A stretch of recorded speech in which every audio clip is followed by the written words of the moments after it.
what if we could scale up direct air capture while at the same time decarbonize one of the most heavy emitting industries on the planet? And while we are at it, decrease costs for both. At Carbon Atlantis and Pebble, we are working on a first-of-a-kind DAC plus mineralization solution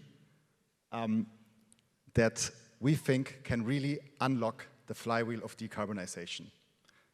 Shopify and Stripe are equally excited about this and have just purchased the first tons from our first delivery.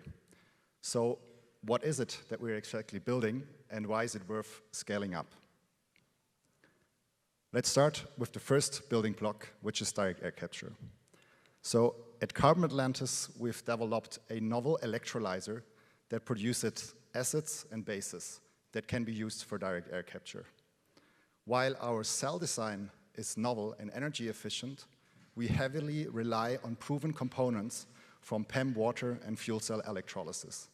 And thus, this is actually one of the few direct air capture technologies that are A, very scalable, but also very cost efficient. Now, if we look into our integrated solution, we have the first step where we capture 1 ton of CO2 with Carbon Atlantis electrochemical direct air capture solution. We then use Pebble's process to mineralize that 1 ton of CO2 into 3 tons of carbonate minerals and amorphous silica. The best thing about this, these 3 tons of supplementary cementitious material actually represent a valuable commodity.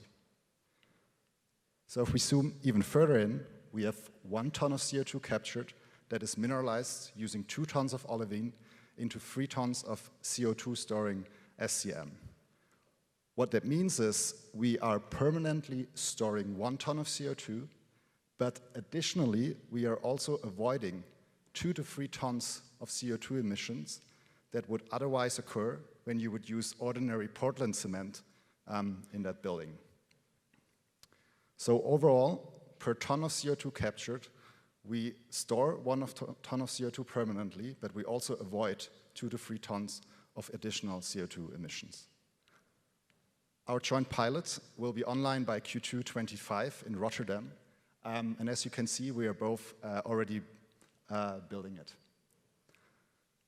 So I want to conclude by showcasing where energy-efficient direct air capture combined with in situ mineralization could go and what it could unlock. So all of a sudden, direct air capture could be scalable even without tax credits, as it's an economically viable case. 3 tons of supplementary cementitious materials that are produced per 1 ton of CO2 captured yield $300 of revenue, given a current cement price of $100 per ton. With our levelized capturing costs of $200 per ton of CO2 for direct air capture and mineralization, you're all of a sudden left with a profit of $100 per ton without even selling a tax credit. And this is really where we think the flywheel of decarbonization can kick in. So my name's Malte. I'm the co-founder and CEO of Carbon Atlantis. Andreas, who is the co-founder and CEO of Pebble, was supposed to be here with me today. He's still delayed, but will get here later. So we are really happy to talk to you about our project. Thanks.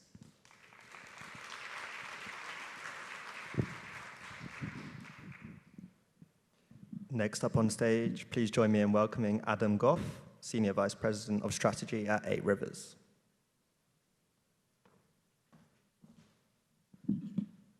Thank you, everyone, for the attention. I have 5 minutes and 1 slide to tell you about 8 Rivers' direct air capture solution, which we call calcite. So quickly, 8 Rivers invents and commercializes carbon capture technologies. We do clean power. You might know us from the alum cycle, which Net Power is now commercializing. We do clean hydrogen with 8RH2. And here, I'm going to tell you about our direct air capture solution, which is called calcite. So our solution is a calcium-based structured solid sorbent. So I'm going to walk through all of that. Calcium-based means we're looping calcium hydroxide, the same active mineral in lime mortar, to form calcium carbonate, pulling CO2 from the air to form calcium carbonate. So that is our cycle. It's a solid sorbent. We're not cycling liquids through a cooling tower. We're handling solids. And we have to structure that sorbent to improve its kinetics so that it reacts a lot faster with CO2 in the air to form calcium carbonate. By structuring that sorbent, we're able to use an active air contactor. So if you look at that nice diagram, it looks like the same cooling towers you will see in a power plant, right? We have fans pulling air actively over that sorbent, pulling CO2 from the air, forming calcium carbonate. To get rid of that calcium carbonate, we need a kiln. So we have to heat up this functionally rock up to 1,000 degrees Celsius. One, that means we have centralized regeneration. A lot of low temperature direct air capture does the regeneration in situ, right? They'll have basically toaster wires or some way of heating up their sorbent in the air contactor. We actually have to move our solids into a kiln. We fire that kiln in pure oxygen with fuel, which heats it up, capturing all the CO2 and regenerating calcium oxide, which we can use to form that calcium hydroxide. So that is our basic technology. Why did we choose this approach? We wanted to find the fastest path to get to low costs. Calcium is definitely not the sexiest sorbent. It is not the lowest energy intensity sorbent, but I'm pretty sure it's the oldest sorbent, having been around since the Roman Empire and probably before, and it's one of the most abundant in the Earth's crust. And that gives us a key advantage for getting to low costs. Because it's so old, humans know how to handle lime. We have an amazing supply chain of companies that have been around for centuries who have already squeezed out the cost of a lot of the key equipment that we need to build an entire DAC plant. And we think that is very important because, in our view, in the 2020s for DAC, CapEx is destiny. Energy use is important, but CapEx is just a much bigger part of your cost structure for the first couple plants when you're trying to get to low cost. And so we're trying to make every decision we can to get that CapEx down faster. 2045 is not very far away, and so accelerating that path gives us a better chance to be a big part of reaching net zero. And thirdly, along with the supply chain and equipment, we are actually going to build this right now. So our pathway here, we've demonstrated this at 1,000 kilograms a year, and we're now in the process of building a pilot. So a pilot facility would capture about 1,000 tons a year of CO2 from the air just to demonstrate the technology. One thing I'd say for all the companies out here, we think it's pretty important to demonstrate your technology in the same place you're going to build a commercial plant. Most sorbents are pretty sensitive to ambient conditions, to wind, to pollen, to ambient CO2 concentration, to humidity.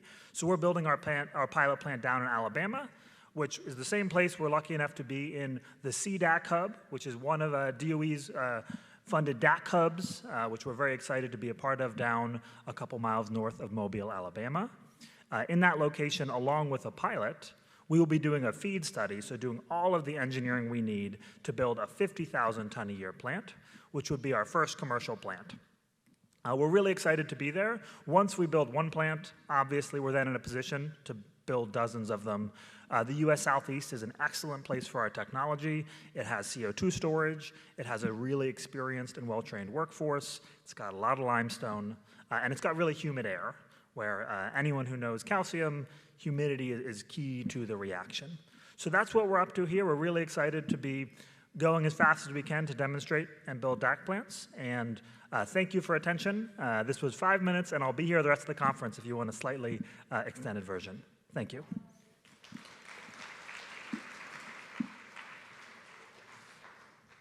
Please join me in welcoming to the stage James Kench, who is Head of Insurance at Kita. Hello, everyone. You're probably not thinking about insurance and innovation, but I'm going to try to convince you that you're wrong. So my name is James Kench, Head of Insurance at Kita. At Kita, we insure carbon. So we build insurance products to help de-risk high-quality carbon removal and enable it to scale. We believe insurance is the key to unlocking institutional investment into this space. And without insurance, it's hard to get finance, and without finance, it's hard to get the projects to scale up to the level that we need. So what do we do? We're purely focused on the carbon markets. We look at all the key pain points in the space and what insurance solutions can we build on a bespoke basis to help de-risk the key transactions. So we look at the life cycle of a project, the life cycle of a credit, the different types of carbon removal, and also the key stakeholders, so the investors, the developers, the intermediaries. For our first product, we focused on a problem for the buyers. So if they're looking to pre-purchase carbon credits, there's the risk of non-delivery, and I'll go into that in a later slide. But we're also thinking about the many different types of pain points as well. So things like political risk around Article 6, insurance for project developers themselves, thinking around the buffers in some of the other standards and carbon removal types, thinking about a warranty type guarantee around the credits themselves in case they were to be invalidated for some reason, and then mid to longer term, once the carbon is stored underground, the risk of reversal and permanence. One innovation we are excited about is we just announced last week that we can pay out claims in cash, but we can also pay out claims in like-for-like carbon credits. So if you're a corporate and you pre-purchase carbon, if there's a loss, you want the carbon. You may not want the cash, so we're excited about that. So how do we do this as a startup?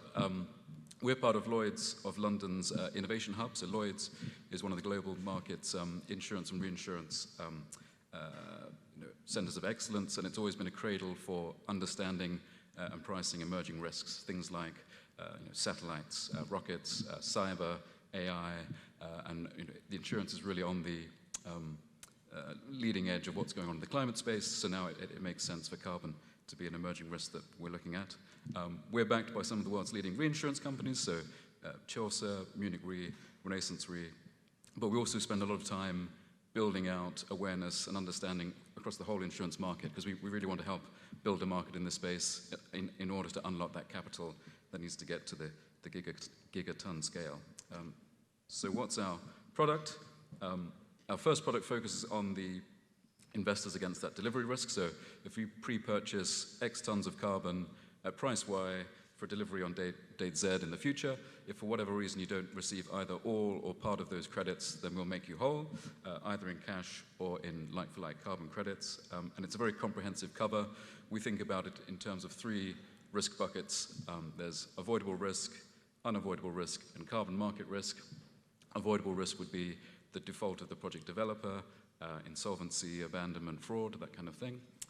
Unavoidable risks would be your physical risks, so classic insurance, wildfire, flood, hurricane, drought, pest disease in the forestry space.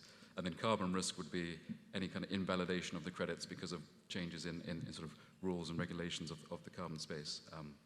The only thing we don't cover in this sense is political risk. So when credits are issued overseas and the kind of emerging rules around whether those credits can be traded internationally, and that's something that we're doing a deep dive on and working on right now. We can also ensure, at the moment, from validation of a project to issuance of the credits, we're looking at a pre-validation insurance product as well around that insolvency, and that's a key risk at this stage as the project kind of gets itself up off the ground before it's starting to actually deliver on its credits. And we're also constantly expanding and building out our capabilities in the space. So if there's something you'd like to see, we'd love to build it and work with our partners in the space. So Kita, we insure carbon. Thank you very much.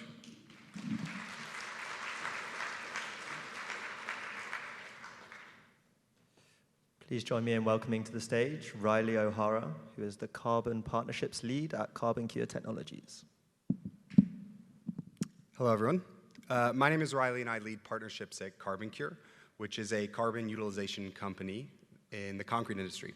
So at CarbonCure, our goal is fairly simple. We want to transform concrete into a climate solution. So we've heard a lot about concrete today, which is exciting, but I still find that it's helpful to kick off these conversations with really 2 key facts about the concrete industry to hopefully justify why we're talking about concrete at a direct air capture conference. So the first is up on the screen already. Concrete is the 2nd most widely consumed material in the world after water.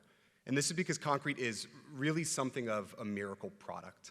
To make it, you mix water, cement, rocks, and sand, you pour it, let it harden, and you're left with one of the most durable materials that we have available. And that's the reason why concrete serves as the literal foundation for our communities, our infrastructure, our economies. But at the same time, concrete is emissions intensive. So concrete currently accounts for roughly 8% of global greenhouse gas emissions. Put differently, if concrete were a country, it would be the third largest emitter on the planet. And this is really due to concrete's key ingredient, cement. When you produce 1 ton of cement, you release roughly 1 ton of CO2 into the atmosphere. So, in the face of these two twin realities, how do we go about transforming concrete into a climate solution? Enter CarbonCure. So we designed and we deploy technologies that take captured CO2 and inject it into the concrete making process where it is mineralized and permanently stored. So at the same time that CO2 is injected, it reacts and it's chemically transformed into a rock, calcium carbonate, embedded in the concrete, and it will never be re-released into the atmosphere even if that concrete is later crushed or demolished. It's permanent storage. At the same time though, that mineralization process gives the concrete a strength kick. And with that strength kick, concrete producers are able to dial back the amount of cement they need to make their product, thereby directly reducing its emissions. So they're able to make the same high-quality material, but with a more sustainable footprint. Effectively, our technology does two things. It is carbon removal and it's emissions reductions. And this is something that we're doing today, and we're doing across the globe. So we've deployed more than 750 systems in over 30 countries. And to date, we've reduced and removed more than 350,000 tons of CO2. So that's a snapshot of where we are today. But what does concrete as a climate solution look like in the coming years? Well, for starters, concrete production is only expected to increase in the coming decades. The world's building stock will double by 2060. I imagine a lot of us have heard that stat before, but practically what that means is that for the next 40 years, we'll be building a new New York City every single month, and much of that will be concrete. So on the one hand, we have a monumental task ahead of us, and that's to decarbonize tomorrow's concrete. Because at the end of the day, even in a greener, more sustainable future, we still need concrete to be the foundation of our EV charging infrastructure, our wind turbines, our data centers, and even our flood walls or other climate mitigation strategies. But at the same time, this is an incredible opportunity because pouring that much concrete means that we can turn every sidewalk, hospital, and bridge into a permanent carbon sink. And in a world that is soon to be very constrained with regards to permanent storage for atmospheric CO2, every single building and every single community globally can serve as the thing that delivers carbon removal so that we're able to meet our climate goals. But beyond that, and one of the reasons I'm most excited to speak here to this room is that collectively, when we pull CO2 from the air and store it in concrete, we're not just removing that ton of CO2, say if we were to put that CO2 in a Class 6 well. Instead, we're both removing that ton of CO2 and reducing many more tons of global emissions in the process. So for me, concrete really isn't an either-or, removal or reduction, it's a both and it's something that we can deliver today. So that's what we're doing at CarbonCure, trying to make concrete a climate solution and put as much atmospheric CO2 into our buildings as possible. Look forward to the conversations with people at this conference and for the opportunity for further collaboration down the line. Thanks so much.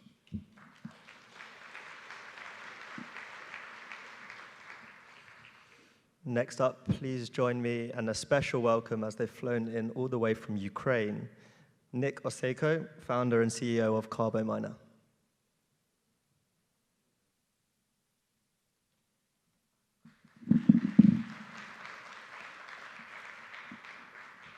Good afternoon. My name is Nick. I'm a serial entrepreneur from Kyiv, Ukraine. Now I lead the Carbominer project. We have developed a new and efficient technology for capturing carbon dioxide from the open air. It is implemented in compact and transportable modules designed for the on-site capture, and we use only electricity for the releasing of pure carbon dioxide. It means we can place our modules, capturing modules, in the places where the cheapest renewable electricity could be available, like behind the counter. We see two main use cases for our carbon dioxide. First one is we are going to sell the CO2 captured to companies, to corporate partners who need to decarbonize their business. Respectively, they will work with the storing. They will do the storage and earn the credits, carbon removal credits to decarbonize. The second case is working with storage partners by ourselves and to sell carbon removal credits to, again, the companies, to corporate clients who need to decarbonize. We have built our first working direct air capture machine a year ago. We have demonstrated it in paid pilots first in December of last year in Kyiv, Ukraine, and our second pilot was delivered in August, this August, in Vienna, Austria. We have been working on Carbominer since 2019. We are still quite a small team of 11 people, mostly in Kyiv, Ukraine, and a little bit in Poland. And just a couple of words about our technology approach. We are using unconventional combination of dry and wet capture in one system. Our capturing process starts with the dry capture. We use a dry sorbent in our capturing camera, and after the capturing capacity of our sorbent is over, we stop the airflow through the capturing camera, and we flush our sorbent, flush from the top with the alkaline solution. And therefore, what we obtain as a result of first stage of our process is just an enriched solution, enriched working solution, enriched with carbon dioxide.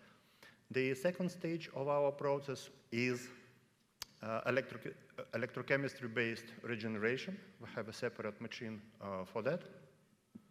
And we apply only electricity. This is the classical pH swing process. Why? Is there a question? No, sorry. Why did we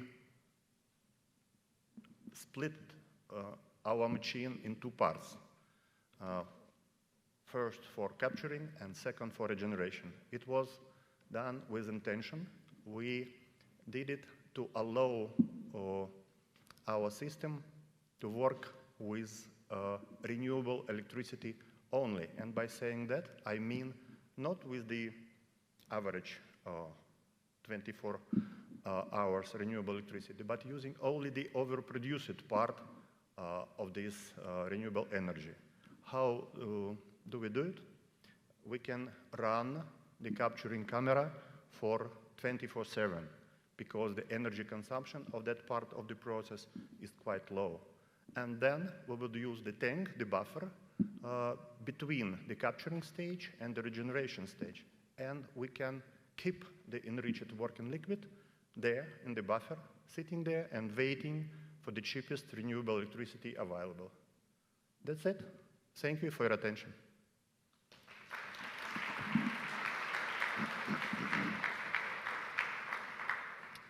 Thank you, Nick. Next up, we have Dr. Katherine Phillips, who's a principal at Boston Consulting Group.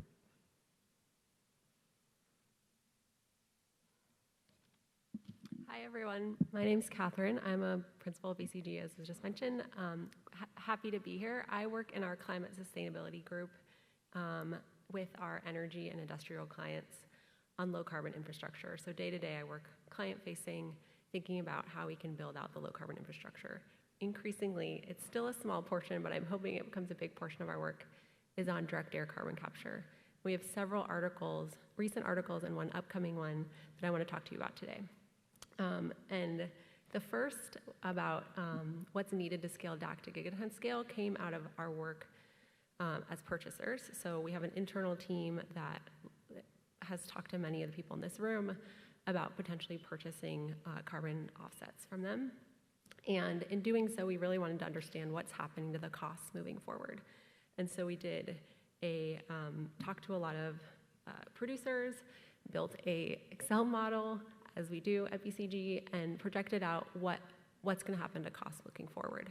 And we found several interesting things that are all in the article, but what I'll pull out in particular, there were 4 factors. I think several of them will be more obvious, but 2 that I'll pull out in particular. One was on the cost of capital, and thinking about how can we, as an industry, policymakers, investors, think about how we can reduce the cost of capital for these companies. The other, that is not surprising in hindsight, but what we found was that the learning rate is particularly a really big driver of the costs.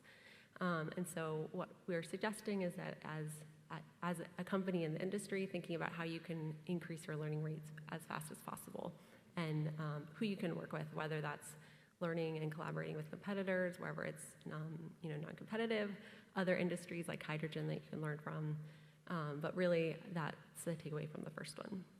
For the second article, this came out of, in part from some of the people in this room, about what will the market look like in 2030.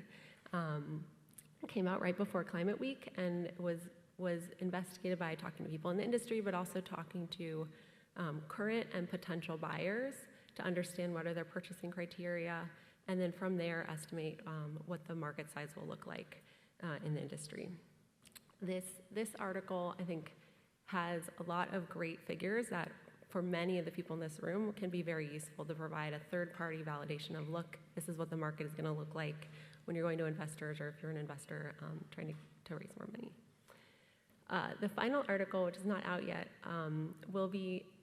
is about how can corporations engage with DAC. So really, acknowledging that while some of our BCG's clients are, have venture capital arms investing in it, we as BCG have an internal team dedicated to carbon offsets.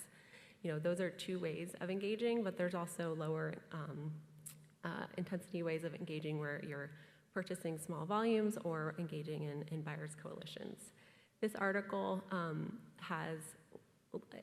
is unlikely to be have a lot of groundbreaking insights for people in this room, but our hope is that it will help people not in this room understand what it is about DAC, how they can engage, and hopefully grow the space and grow the people that are here for the future.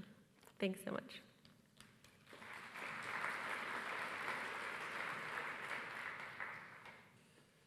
Thank you, Katherine. Please welcome to the stage Ryan Shearman, Chief Alchemist at Aether Diamonds.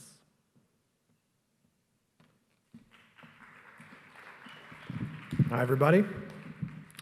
I was told to talk directly into the mic because the audio on the live stream is clipping a little bit, so hopefully you can all hear me all right. My name is Ryan Shearman. I'm the co-founder and CEO of Aether. We're based about 50 blocks south, right here in New York City. The way we fit into this broader landscape is a bit different from most of the companies that you're going to see today. We are squarely working in the utilization side of DAC, working to develop a future that allows us to sidestep what we're doing as it pertains to our reliance on carbon. We live in a carbon-based world today, in a future where we're no longer extracting fossil fuels from the ground to generate power or get things from point A to point B. We're still going to see fossil fuel extraction for carbon used as a chemical feedstock to make things. And this is where we're developing solutions to take captured carbon and green hydrogen to create synthetic hydrocarbons that allow us to make things like diamonds. Diamonds are our first product. That's probably what most of you know us for, but we're going a little bit deeper than that, essentially working to rebuild the material stack from the ground up and create products that allow for sequestration of carbon and things that we're going to use in our day-to-day lives. So that starts with diamonds. For us, there was a really attractive marketing opportunity, a storytelling opportunity, and profit margins that would help sustain a business in these early days. But like I said, getting to a point where we can produce other products has always been our large-scale goal. So we're currently in the process of developing validation samples of other solid carbon allotropes, things like graphite, graphene, carbon black, things that are used for a wide range of different consumer products or industrial materials. We are in a position today where our technology on the diamond side of the business is starting to scale, which has really been quite exciting and painful getting here, if I'm being honest. But we are now turning our vision to what's next. And that's really where carbon utilization in these other verticals starts to get quite interesting. As many of you know, diamonds are not that big. Someone once said diamonds are forever, and that's great. Permanence, we've got that one. But scale is really where we're looking to shift, and really that's the focus moving forward. So part of why I'm so excited to be here today with some of the other Direct Air Capture Coalition members and some really great startups is to get out there, network, and hopefully find some interesting folks that we can work with on the supply chain side, as captured CO2 and the purity levels that we need are certainly not easy to come by. So that's one primary goal for my presence here today, but also to tell a little bit more about this vision that we're kind of ushering forth as we look to develop products that allow for us to have the things that we want without sacrifice. That's core to our beliefs at Aether, core to our beliefs for what the future should look like. Thank you so much.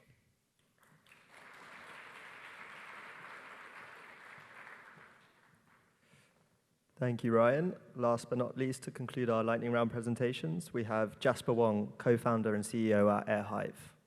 Good afternoon, everyone. I'm Jasper, CTO and co-founder at Airhive, whose mission is to accelerate direct air capture using fluidization technology and naturally abundant mixed metal oxide sorbents. So, what is fluidization? Fluidization is a technology that's been around for a very long time. It's essentially an upflow of gas, in our case air, in contact with a powdered granular material, which creates like a turbulent dust storm or sandstorm in a contained reactor system. So the gas-solid mixture essentially behaves like a fluid, even though it's a gas and a solid. What this does is it creates very fast mass transfer or contact between the CO2 in the air and our sorbent material, which is a naturally abundant mineral. We're able to remove CO2 from the air passing through our system in less than 0.1 seconds. So we essentially speed up a natural mineralization process that would tend to happen in the order of weeks and years. After the sorbent material is saturated with CO2, it passes in a continuous fashion to the electrocalciner. So the whole process is powered by renewable electricity, where we heat up the sorbent material to the desorption temperature at which the CO2 is stripped from the material and released for utilization or permanent storage. At this point, the sorbent materials pass back to the capture stage to close the loop. So why do we care so much about speed? Speed, we think, can reduce the cost and also the energy requirements associated with direct air capture, as well as really bringing down the acceleration of the deployment. So in terms of the cost, because we're able to capture more CO2 in a small reactor footprint, that really brings down our CapEx costs. And by speeding up the mineralization process of these earth-abundant minerals, we're able to also achieve the very favorable energy profiles of these materials. In terms of deployment, fluidized beds, which is the name of the technology family in terms of equipment, have been around for a very long time. So you see fluidized beds out there for other applications that aren't direct air capture at the scale of 40 meters. So the equipment that we're developing our technology on is already out there.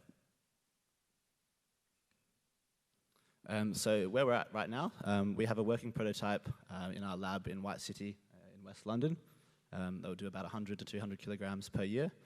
We were co-founded about 15 months ago, and we have 2 fully funded pilots coming up. So one is about the 40-ton per year scale in the north of England, funded by a UK R&D grant, and that's powered by solar electricity. And we also have a 1,000-ton per year pilot set to begin construction in Q2 next year, the middle of the year next year, which will also be powered by renewable electricity. We've also just signed an LOI on a storage pilot, capture with storage pilot at a 1,000-ton per year scale, which we're excited to talk about more in the future. We've also just signed our first pre-purchase with Frontier, so have sold just under 1,000 tons per year, so we're really excited to work on that program. Thank you for listening, and I hope to talk to lots of you guys soon. Thanks.